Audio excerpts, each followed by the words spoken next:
got a letter telling us that we were on a proposed route for the pipeline, and it devastated us. We lived out here to get away from things like that, and it was such a surprise, and we couldn't believe that it was coming through this area and was going to affect us. Proposed Mountain Valley pipeline path through our property comes onto our property about where this large tree is. Comes in behind me following the old Cumberland Gap wagon road right below these hay bales and crosses over the ridge over here. So we have about 67 acres. The Mountain Valley pipeline, we believe, is a huge threat to our water system, to our organic farming that we do, and to our overall well-being and sense of comfort here. We wanted to live deliberately. We wanted to be able to generate our own electricity, grow as much of our own food as we possibly could, and to live in a place where we weren't threatened by things like highways and pipelines. We cut our own firewood for heat. We raising chickens for eggs. We have ducks that we use for meat. And we have a greenhouse that we raise a lot of winter vegetables in, and then our garden is very important to us. We're trying to raise as much of our vegetables as we can here. Our neighbors on this side of us are starting an organic hops farm. I don't know if you can see the poles in the distance beyond that building, but they've got hops planted for beer and tea production. The pipelines that I'm familiar with are normally sprayed with pesticides. They don't use hand crews, and they don't really want to. It is more expensive, and they generally try to push that cost over to the landowners. So with MVP, they at first said that they would expect to use herbicides. Now, in their filings, they're saying they're going to only hand clear. We don't believe that. They can say whatever they want and then change the deal later. And in fact, in easements that they're signing in West Virginia, we understand that they're not indicating one way or another. They're just saying they can do whatever they want to clear those lines. So this is an ongoing problem, and a serious problem, because these herbicides represent health hazards for the community, as well as potential decertification for organic farms. One of the biggest concerns many of us here in Sinking Creek have is the effect the pipeline's going to have on water. Many of us get our drinking water from springs or shallow wells, and here in Sinking Creek, the geology is karst. There's a lot of caves, there's a lot of connections between the ground and the water supplies. And the pipeline's going to be a 10-foot deep trench right through some of that karst habitat. Here in Sinking Creek, we have some new species of crayfish that have never been described. In the next stream over, Johns Creek, we have the James Spinymussel. It's a federally endangered species, and it's incredibly sensitive to sedimentation and turbidity in the water. The pipeline is going to affect water quality as increasing the turbidity and sedimentation of the water. Also, the pipeline is going to be crossing the most important habitat in the world for the James Spinymussel. And it's hard to believe that it's not going to have the potential to even wipe out that species in that area. Craig County has mussel. I'm not talking about this kind of mussel. I'm talking about James Spinymussel, an endangered species. Did you know that this pipeline company wants to put the pipeline right on top of the most important habitat in the world for an endangered species? Not just one stream, the three most important streams. They want to cross all three of them with this pipeline. Now EQT Corporation, a company with a history of environmental promises unkept, wants us to believe they can cut a wide swath and excavate a deep trench through the heart of the remaining spiny mussel habitat and not endanger that species or any other. The mussel recovery plan prepared by the U.S. Fish and Wildlife Service specifically noted that siltation from construction is a significant factor contributing to water quality problems and the consequent decline of the spiny mussel. But they can move the pipeline route to avoid the Johns Creek and Craig Creek watersheds due to their importance to the conservation and recovery of this species.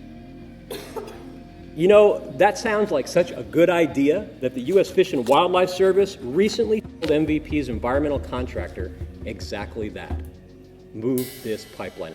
Preserve Craig's doing a lot to educate the landowners, the people on the pipeline path, about the effects of the pipeline, what to expect through the process. But Preserve Craig is also trying to gather information from landowners and communicating that to the pipeline people and to FERC to make sure that our concerns are held.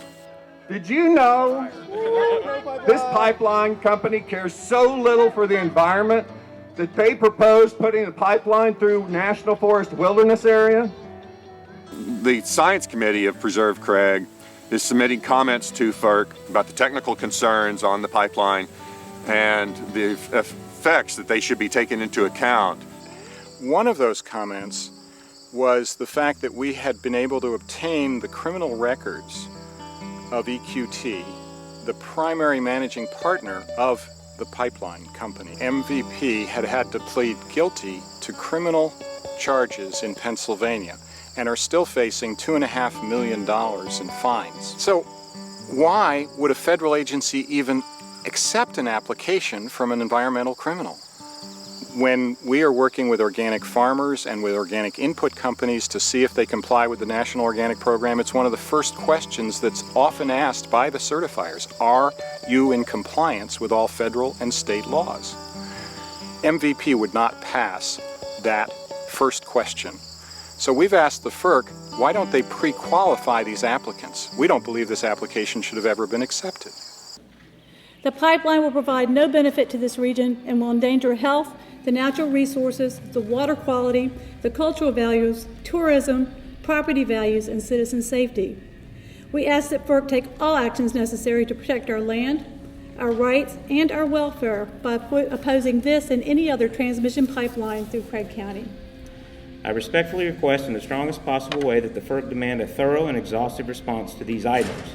If a cursory review and response is allowed to occur, then I would argue that the MVP and its partners should be deemed non-responsive and appropriately held accountable by the FERC. This summer, Preserve Craig is focused on two issues. One is gathering more environmental data about all of the routes that MVP has proposed and submitting it to the Federal Energy Regulatory Commission. The second area we're working on is communicating with our senators and congressmen and state legislators and the governor about the problems with the Federal Energy Regulatory Commission. The FERC is not an unbiased agency. They're in bed with industry, and the commissioners go back and forth between industry and this federal agency.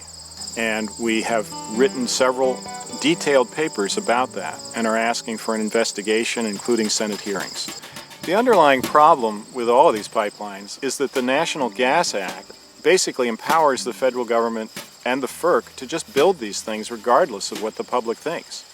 I've seen pipelines being proposed to rush through Pennsylvania and Virginia and Vermont, everywhere I've traveled. There's proposals for pipelines in Massachusetts, all coming from the Marcellus, and it doesn't make sense. It certainly isn't a sustainable approach.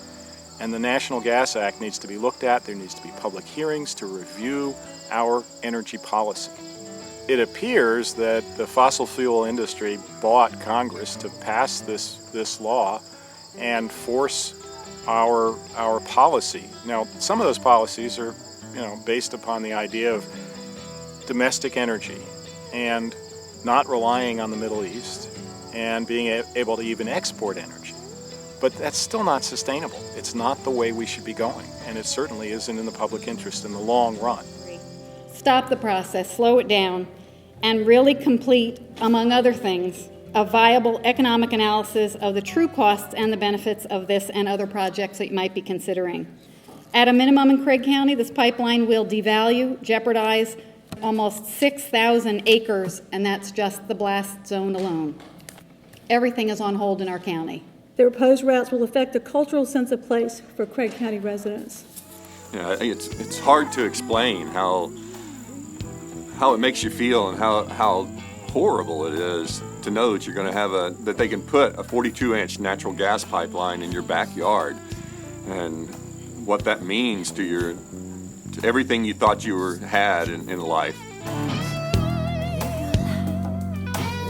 Our visual connection to life is important. And the Forest Service put that into writing as a record of decision. We believe that's a really important dynamic here. Craig is a pretty special place, and many of the counties around use it as their recreation hub, in the sense that because it's 54% national forest, it's the place where you can come and really have what we call blue mind, quiet space and connection with our planet. Stand up for what we're gonna believe in. We're gonna shut that pipeline down. Here we go. Because if you don't like and you don't stand up, how's anybody gonna know where you stand?